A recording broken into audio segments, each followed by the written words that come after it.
முதலமைச்சர் அவர்களிடம் இந்த கருத்தை கொண்டு சேர்க்கணும் அப்படின்றதுக்காக தான் இந்த வீடியோ பதிவு. முதலமைச்சர் விஜய் அவர்கள் சினிமாவிலிருந்து வந்தவர்.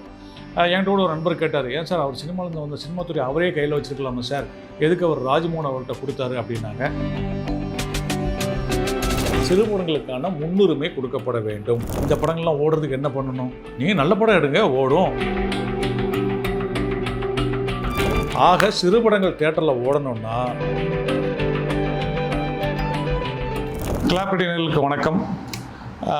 சினிமா நிறைய பேருக்கு என்ன சினிமா வீக்காக இருக்குன்றாங்க. ஆனால் படங்கள் எடுத்துகிட்டு இருக்காங்க, ரிலீஸ் ஆகிட்டு இருக்கு.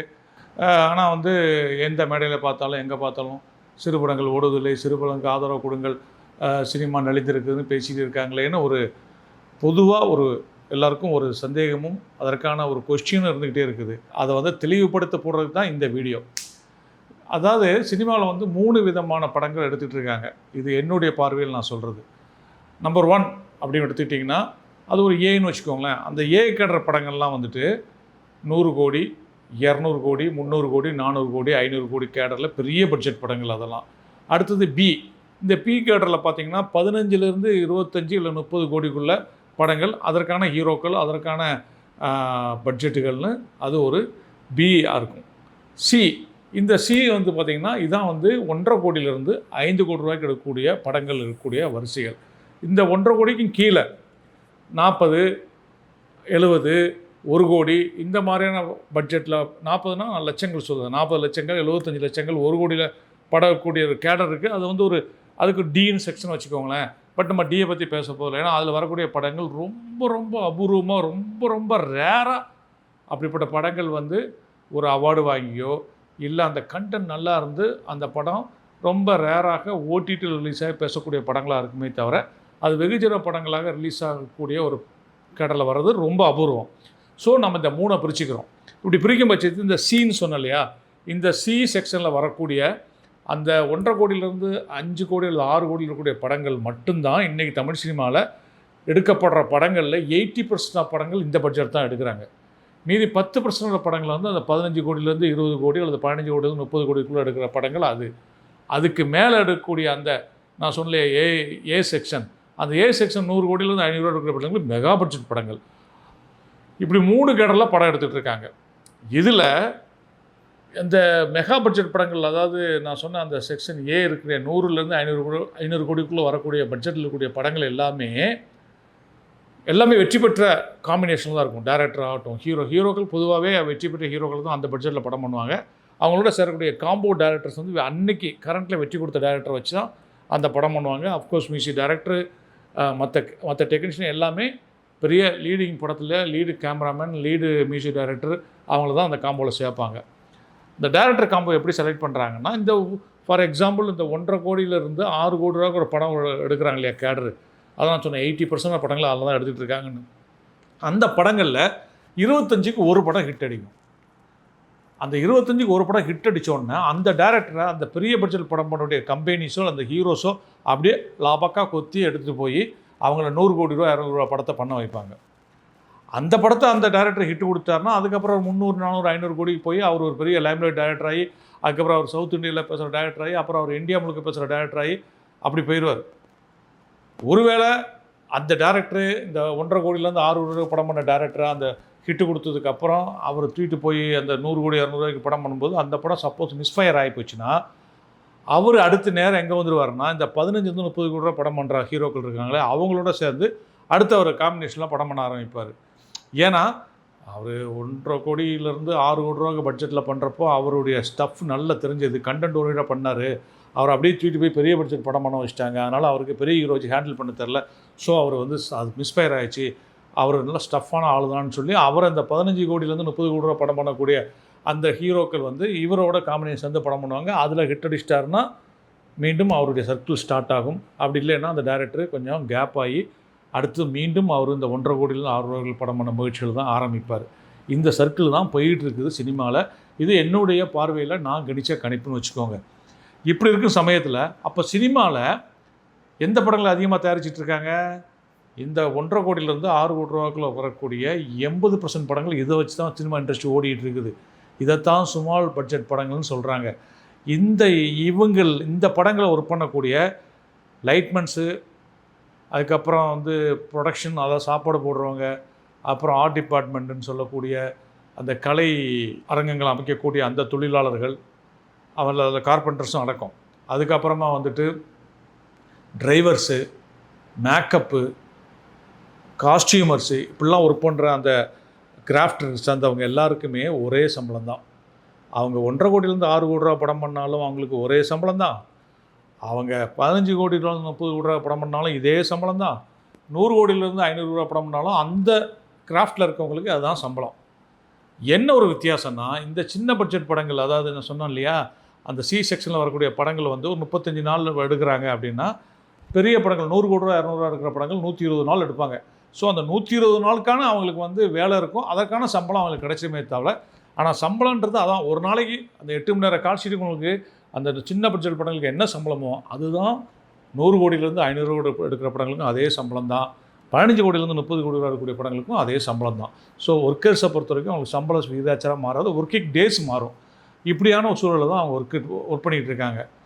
ஆனால் பெருவாரியான சினிமா தொழிலாளர்களுக்கு வேலையை கொடுத்துட்ருக்கு இந்த சின்ன பட்ஜெட் படங்கள். இதுதான் 80% எடுக்கிறாங்க. மீதி 10% வந்து 15லேருந்து 20 கோடி, இன்னொரு 10% வந்து அந்த 100லேருந்து 500 கோடிக்கு போயிடுது. 80% படம் எடுக்கிறாங்க இல்லையா, 1.5 கோடியிலேருந்து 3 கோடி ரூபாய்க்கு. இந்த 80% படங்கள் தான் தமிழ் சினிமாவில் ஒர்க்கு நடந்துகிட்டு இருக்கிறதுக்கு அவங்க தான் மிகப்பெரிய ஒரு, அதில் பாதி பேர் இல்லை பாதிக்கு மேலே புது ப்ரொடியூசர்கள். இவர்கள் தான் இண்டஸ்ட்ரியை வாழ வச்சிட்ருக்காங்க.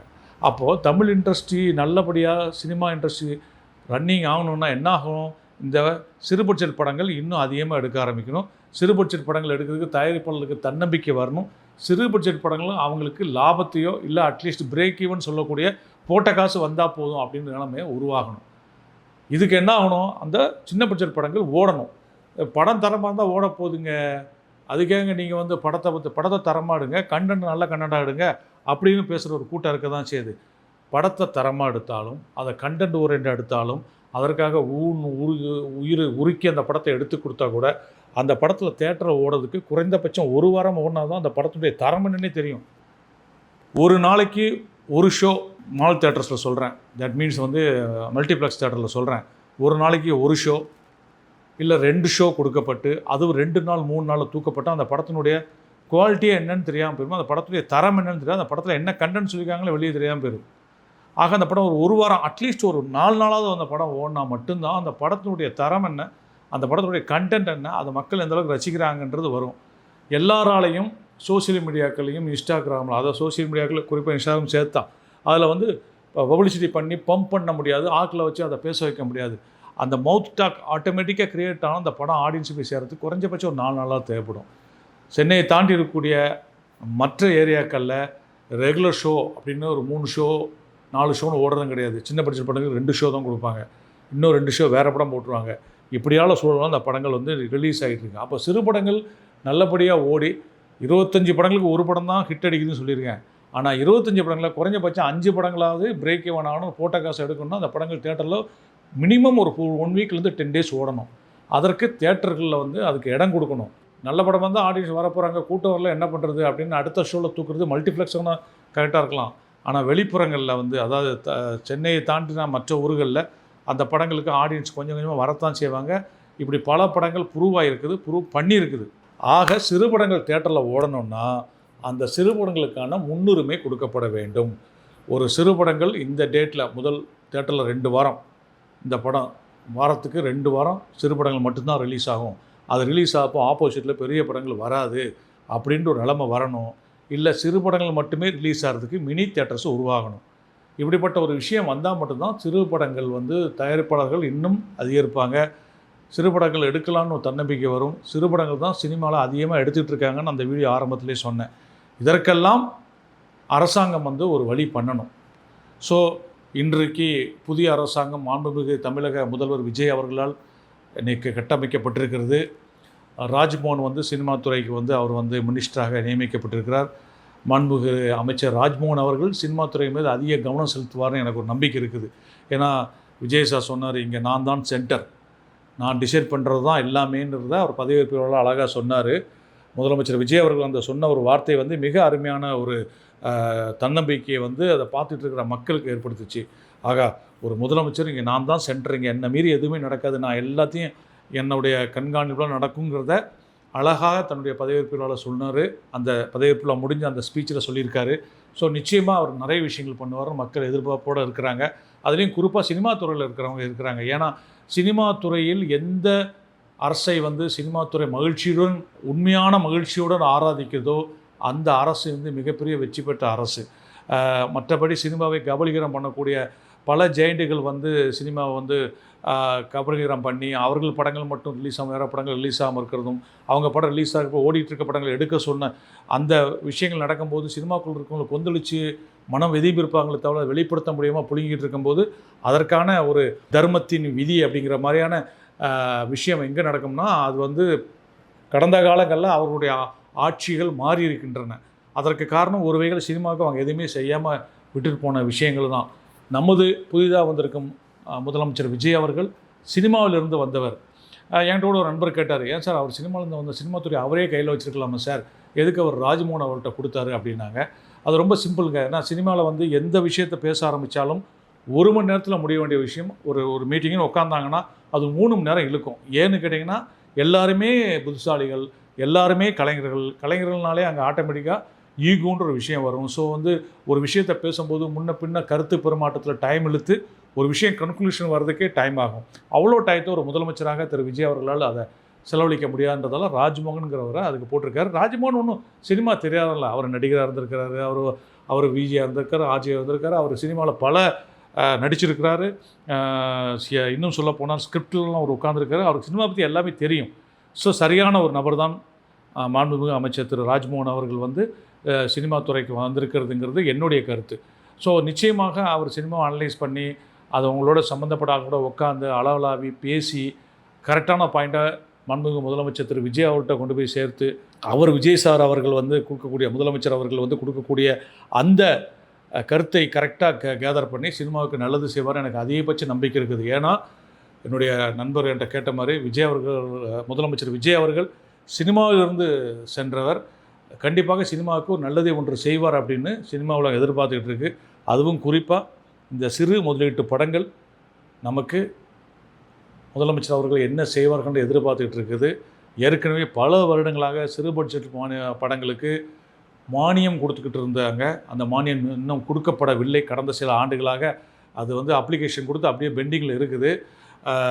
அந்த அப்ளிகேஷன்லாம் விரைவில் பரிசீலிக்கப்பட்டு புதிய அரசு சிறு பட்ஜெட் படங்களுக்கு அந்த கொடுக்க வேண்டிய மானியத்தை கொடுத்து தயாரிப்பாளர்களுக்கு வந்து ஒரு தன்னம்பிக்கையை இன்னும் அதிகப்படுத்தி நிறைய சிறு முதலீட்டு படங்கள் வரதுக்கு ஒரு அழகான திட்டங்களே தமிழக அரசு அறிவிக்கணும்னு நான் வெயிட் பண்ணிகிட்டு இருக்கிறேன். ஏன்னா சினிமாவில் இருக்கிற ஒரு நபராக இதை நான் வந்து முதலமைச்சர் அவர்களிடம் இந்த கருத்தை வந்து கொண்டு சேர்க்கணும் அப்படின்றதுக்காக தான் இந்த வீடியோ பதிவு.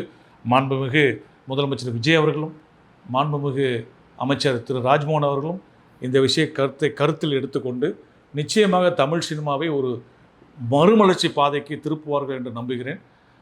நல்லதை பேசுவோம், நல்லதை செய்வோம், நல்லதே நடக்கும். மீண்டும் நல்ல விடையில் உங்களை சந்திக்கும் வரை உங்களது விடைபெற்றுக் கொள்வது உங்கள் அன்பு ஏ. வெங்கடேஷ்.